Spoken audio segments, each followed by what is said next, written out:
For nearly 10 years, our marriage looked flawless from the outside.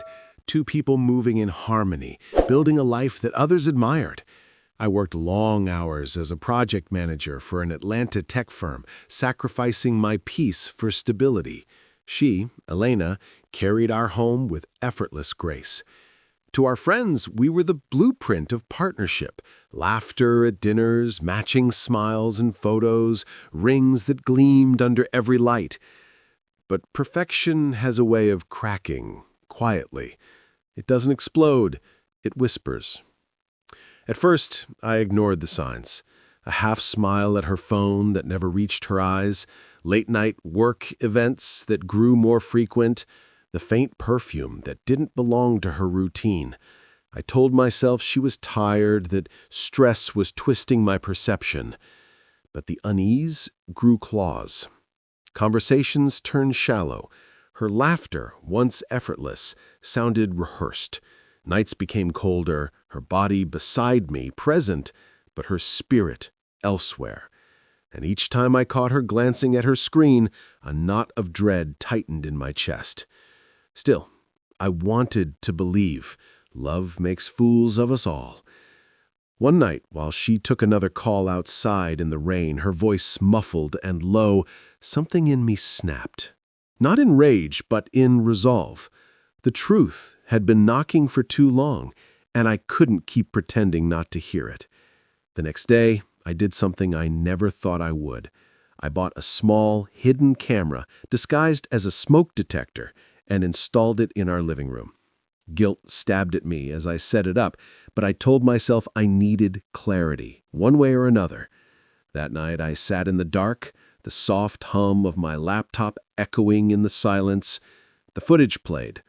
Nothing unusual at first. Elena came home, hung her coat, poured a glass of wine, smiled faintly at the TV. For a moment, I felt foolish, almost relieved. But the door opened again. A man stepped in, tall, familiar in posture, but foreign in presence. She greeted him with a smile I hadn't seen in years. They spoke softly, laughed in whispers. His hand brushed hers, and she didn't pull away. The air left my lungs. I paused the footage, my reflection, flickering on the screen, eyes wide, jaw tight, veins pulsing in my temple. I pressed play again, forcing myself to face it. Every movement, every glance was a blade. The truth wasn't loud. It was silent, mercifully so. That night, I didn't sleep. I sat staring at the city lights outside our apartment window, the rain tracing lines down the glass like the world itself was grieving for me. Over the next few days, I watched more.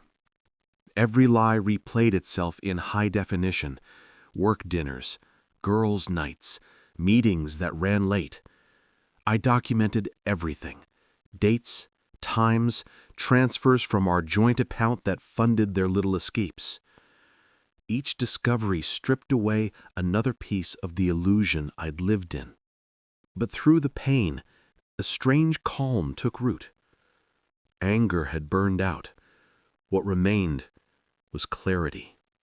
The night I confronted her, she walked in humming, a grocery bag in hand, the faint scent of jasmine following her.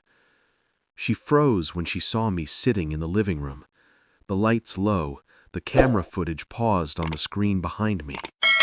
"Sit," I said softly. Her face drained of color. "What is this?" "Truth," I said. Her eyes darted to the screen, to the frozen frame of her and him.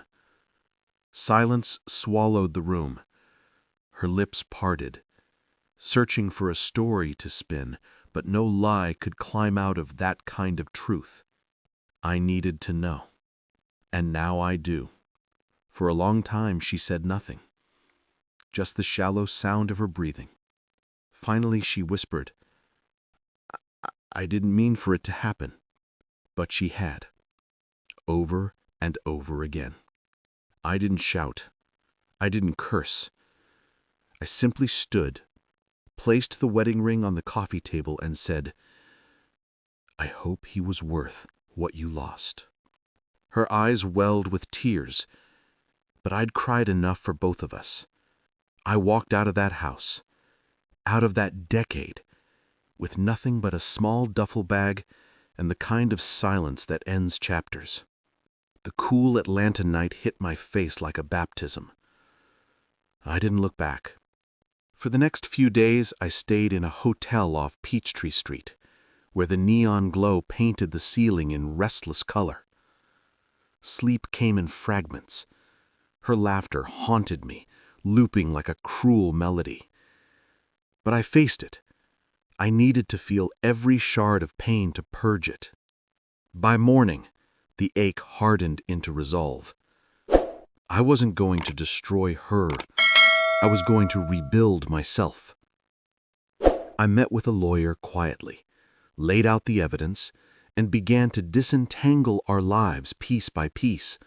Accounts, titles, the home we once shared. Every signature felt like cutting away a tumor that had been killing me slowly. When the divorce papers were finalized weeks later, she cried. I didn't. I'd already done my mourning.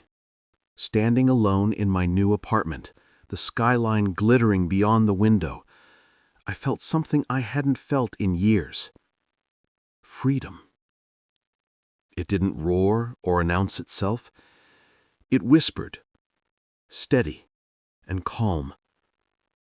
The truth had broken me, yes, but it had also rebuilt me, sharper, stronger, unafraid.